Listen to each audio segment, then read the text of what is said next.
रूप से हमारे देश में 3 प्रतिभागियों में से संसद में या फिर विधानसभा में से एक प्रतिनिधि हमारी नारी शक्ति रहेगी। और नारी शक्ति को मैं आज इस बात पे दिनकर की उस लाइन से अगर उनको यह अधिकार मिल रहा है तो आज मैं संकल्पित करना चाहूंगा कि वसुधा का नेता कौन हुआ, भूखंड विजेता कौन हुआ। कि वसुधा का नेता कौन हुआ, भूखंड विजेता कौन हुआ, अतुलित क्रेता कौन हुआ, धर्म प्रणेता कौन हुआ, जिसने कभी आराम किया, विघ्नों में रहकर नाम किया। तो आप लोग जो हक मिल रहा है उसको लेकर के अपने उत्थान के लिए लड़िए, क्योंकि वहाँ पर कोई किसी के लिए नहीं लड़ता है। साथियों, आज मैं जैसा कि आज हमारे इस विशेष कार्यक्रम में जोश और उत्साह के साथ मैं देख रहा हूं कि नारी सशक्तिकरण का कार्यक्रम है और मुझे इस बात पे बहुत गर्व हो रहा है कि आज इस कार्यक्रम का संचालन स्वयं नारी शक्ति कर रही है।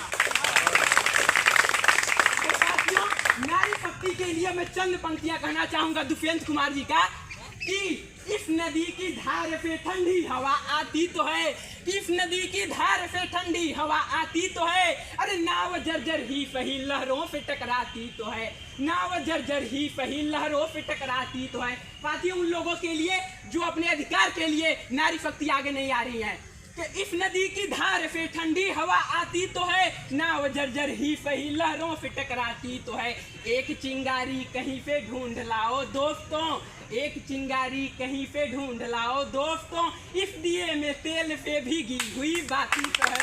इस दिए में तेल से भीगी हुई बाती तो है। साथियों, नारी सशक्तिकरण पे और हमारे समाज के आचरण आचार विचार पर तमाम प्रकार की बातें हो चुकी हैं, इसलिए मैं उन बातों को नहीं रखना चाहता हूं। आज मैं आपको अपनी जमीनी स्तर की बातें रखूंगा। साथियों, मुझे आज भी वह दौर याद है, मैं कक्षा 1 में या कहूँ उससे पहले जब फतुआ खाने जाते थे प्राइमरी स्कूलों में, भारत सरकारी स्कूलों में, मेरे गाँव में भी स्कूल था, मैं वहीं से प्रारंभिक शिक्षा मेरी वहीं से शुरुआत हुई है। तो जब हम लोग जाते थे तो मैं एक चित्र को बहुत ही ध्यान से देखता था। वो चित्र क्या था, एक पेंसिल बनी हुई थी रेड कलर की और पेंसिल के ऊपर लिखा हुआ था सब बढ़े सब बढ़े, और पेंसिल के आगे एक बालिका का चित्र अंकित था और उसके पीछे एक बालक का चित्र अंकित था। परंतु मुझे इस बात से बहुत अफसोस होता है, उन्हीं प्राथमिक विद्यालयों में शौचालय की व्यवस्था न होने के कारण नारियों की, बालिकाओं की सबसे अधिक शाला त्याग और विद्यालय छोड़ रही हैं और सरकार इस पर मौन है। क्यों?